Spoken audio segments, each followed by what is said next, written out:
नाशिक महानगरपालिका सार्वत्रिक निवडणूक 2025-26च्या पार्श्वभूमीवर नाशिक शहरातील प्रभाग क्रमांक 13, 14 आणि 15 मधून सर्व प्रमुख राजकीय पक्षांच्या उमेदवारांनी आपले उमेदवारी अर्ज दाखल केले असून निवडणूक वातावरण तापू लागले आहे। या प्रभागांमधून शिवसेना उद्धव बाळासाहेब ठाकरे गट, राष्ट्रवादी काँग्रेस पार्टी शरदचंद्र पवार गट, राष्ट्रीय काँग्रेस पार्टी, शिवसेना एकनाथ शिंदे गट तसेच भारतीय जनता पार्टीच्या उमेदवारांनी अधिकृतपणे निवडणूक रिंगणात उतरत अर्ज दाखल केले। अर्ज दाखल करताना संबंधित पक्षाचे पदाधिकारी, कार्यकर्ते व समर्थक मोठ्या संख्येने उपस्थित होते।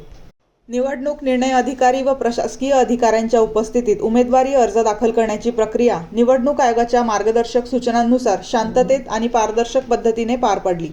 कोणताही अनुचित प्रकार घडू नये यासाठी पोलीस बंदोबस्तही तैनात करण्यात आला होता। प्रभाग क्रमांक 13, 14 आणि 15 हे नाशिक शहरातील महत्त्वाचे प्रभाग मानले जात असून सर्व पक्षांचे उमेदवार मैदानात उतरल्याने येथील लढत अतिशय चुरशीची होणार असल्याचे चित्र आहे। आगामी काळात प्रचार सभा, घराघरात जाऊन संपर्क मोहिमा आणि विविध विकासांच्या मुद्द्यांवर आधारित प्रचाराला वेग येणार आहे। आता मतदार राजा कोणाच्या बाजूने कौल देणार याकडे संपूर्ण नाशिक शहराचे लक्ष लागले आहे। चारही उमेदवारांनी एकत्रित अर्ज दाखल केलेला काय वाटतं? अतिशय उत्साही वातावरणामध्ये आम्ही चारही उमेदवारांनी प्रभाग क्रमांक 13 मधनं उमेदवारी फॉर्म भरलेला आहे। सर्व प्रभागातल्या नागरिकांनी आम्हाला भरभरून शुभेच्छा आणि आशीर्वाद दिलेले आहेत। सर्व तरुण, सर्व कार्यकर्ते ते आमच्या रॅलीमध्ये सहभागी होऊन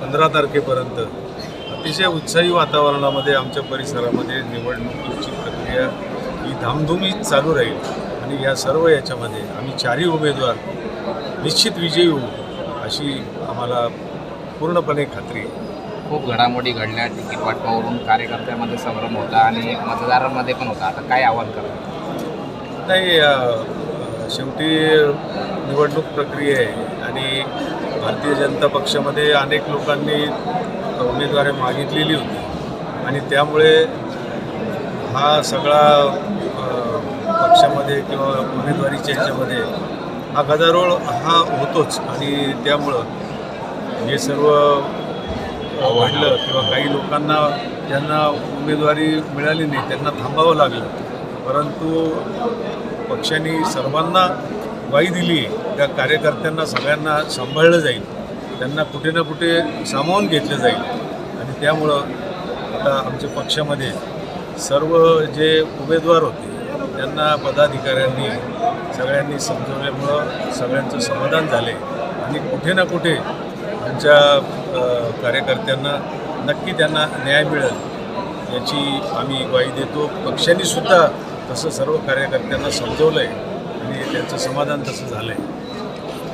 ओके माझं नाव आम्रपाली पांडुरंग लोंढे। मी भारतीय जनता 14व म्हणून उमेदवारी इच्छिते।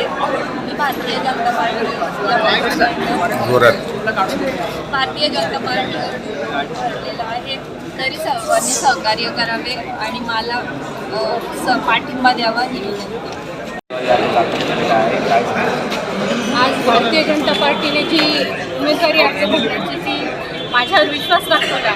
मी पूर्ण आमचे तिन्ही पॅनलचे उमेदवार अशा पद्धतीने निवडून येतील यासाठी मी 100% प्रयत्न करेन। यासाठी गिरीश भाऊ महाजन, आपले मंत्री देवेंद्रताई फरांदे, आमचे शहराध्यक्ष सुनील केदार, आमचे दुसरे आमदार राहुल भाऊ टिकले, बाळासाहेब सानप, सीमाताई हिरे या सर्व लक्ष्मण सावजी या सर्व पक्षाच्या वरिष्ठ नेत्यांनी आमचे प्रेम दाखवलं।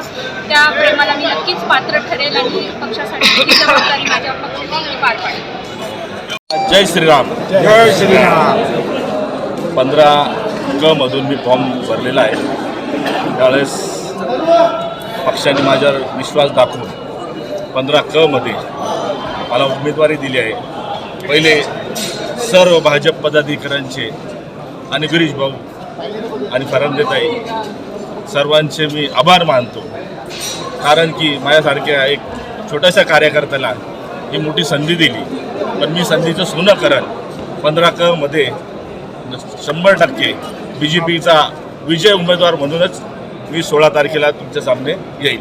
हेच बरं. तुम्ही 15 कौचा उल्लेख करताय, तुम्ही तिघं पॅनलमध्ये तिघी आम्ही तिन्ही पण मला उमेदवारी त्यांनी दिली त्याच्यामुळे मी त्यांना पहिले अभिनंदन करतो त्याचं. 15 क मध्ये मी उमेदवारी केली, ब मध्ये अर्चना थोरातांनी केली, अ मध्ये मिलिंद भारेरावांनी केली. आम्ही सर्वजण 15 क एकजुटीने 15चं पूर्ण पॅनल काढून आणलं. हीच जय श्री जय श्री. ओके. नमस्कार. बोला मग. बोला ना. पक्षाला तुम्ही भाजपात प्रवेश केला तेव्हा अनेक लोकांनी विरोध केलेला होता. आता विरोध डाळून पक्षाने तुमच्यावर जबाबदारी दिलेली आहे, चौघांनाही उमेदवारी दिलेली आहे. काय होतं? आपण जर बघितलं तर पक्ष जितका मोठा असतो त्यात दावेदार निश्चितच जास्त असतात. परंतु ज्यावेळेस पक्षश्रेष्ठी काही निर्णय घेतात त्या सूचीबद्ध याच्यामध्ये जो निर्णय झाला त्यानुसार हे चारही उमेदवारांना उमेदवारी दिलेली आहे. निश्चितच यातून काही जणांना उमेदवारी मिळाली जरी नसली तरी ते पक्षामागे खंबीरपणे उभे राहतील व या चारही उमेदवारांना निवडून आणण्याकरता सर्वस्व पणाला लावतील. ओके. एक